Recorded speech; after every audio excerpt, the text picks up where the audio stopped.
through time we ought to be connoisseurs of. From wearing a face all this time, I am made aware of the maps faces are, of the inside wear and tear. I take to faces that have come far. In my father's carved face, the bright eye he would sometimes look out of, seeing a long way through all the tree rings of history.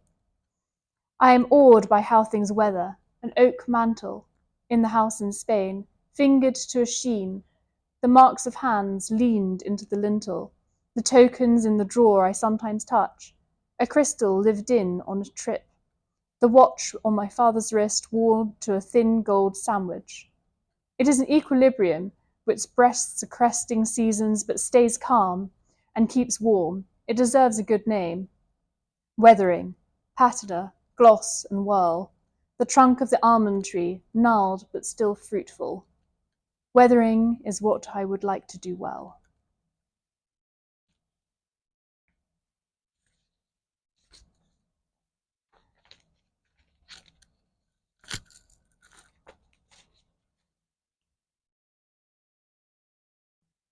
Slow music. The building is closed. Sun beats in through the window panes and warms the surfaces of desks, strong enough to bear the weight of human destiny.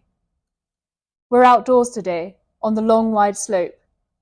Many in dark clothing, you can stand in the sun with your eyes closed and feel yourself being blown slowly forward. I come to the water so rarely, but I'm here now, among the large stones with peaceful backs, stones that slowly wandered backward out of the waves.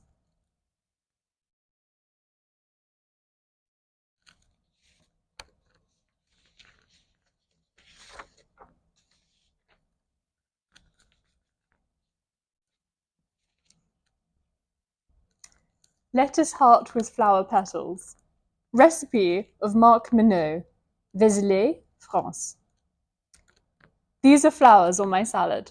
Nasturtiums with their shield-shaped leaves, peppery carnations from buttonhole to mouth, and tender violets, a sprinkling of edible spring which may take root deep inside my body. With their tendrils wind around my windpipe. Oh, I've completely cocked that up. Sorry.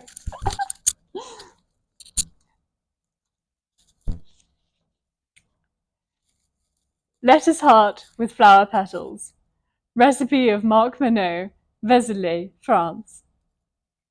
There are flowers on my salad, nasturtiums with their shield-shaped leaves, peppery carnations, from buttonhole to mouth, and tender violets, a sprinkling of edible spring which may take root deep inside my body.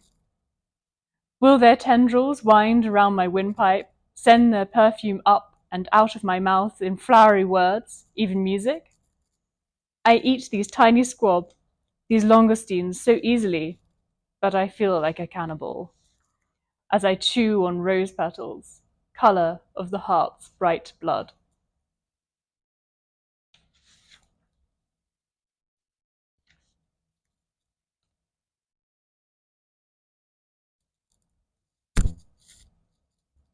Coda. And what is it you hate? She asked. Bureaucracy. And what is it you love? He asked. Rivers. They walked and walked until all the colours faltered. They drank until even the grass felt ill. So many days, so few words, and when it was dawn, nothing but birds flew out of their mouths.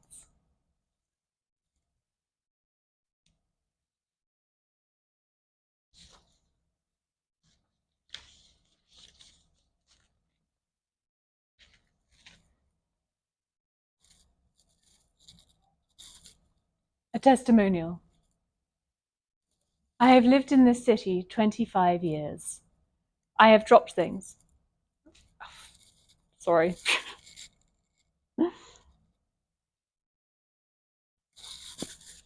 A testimonial. I have lived in this city 25 years, and all that time I have dropped things. I have dropped tissues, letters from women in Santa Fe, New Mexico, money, the keys to my house, books by Jacques Prévert, and all this time you, the people of this city, have pointed at me and said, "Hey, sir, you dropped something." And then I've picked it up. You've watched over me all these years, and I've waited till now to thank you. Sparrow.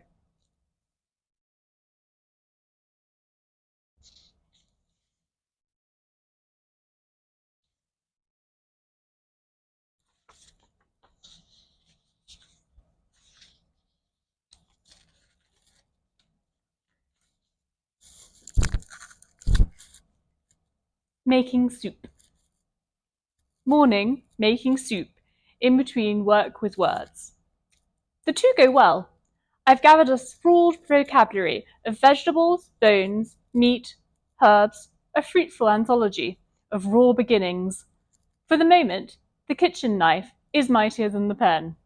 I split the bone, like a caveman. I rub match and matchbox together to make fire, draw water from whatever spring runs under Hampstead. Then, for a time, I'm lost in the sleek elegance of the vegetables. The trim white hocks of the leeks, in racecourse green, juice tight, white transparency of onions.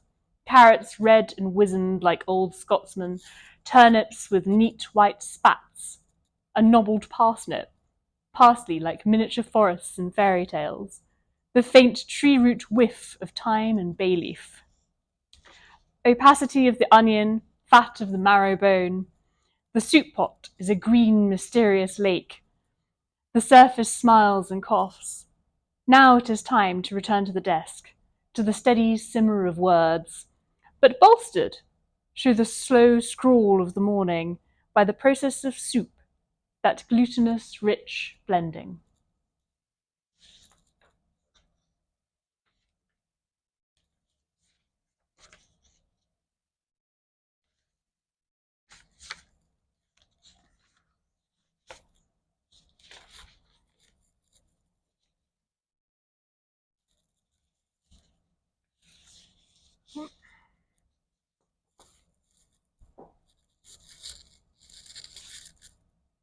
Flight path. Steadiness is a virtue, yes, but unsteadiness also has its uses. The butterfly's wobbly flight, for example, which is its only defense against predators, like my cat, who leaps and swipes and misses, unable to track its jagged trajectory. How did nature know to embody such perfectly calibrated imperfections in this dreamy creature Chuang Tzu dreamt of, or was dreamt up by so long ago, and which I possibly, also my cat, am dreaming of now?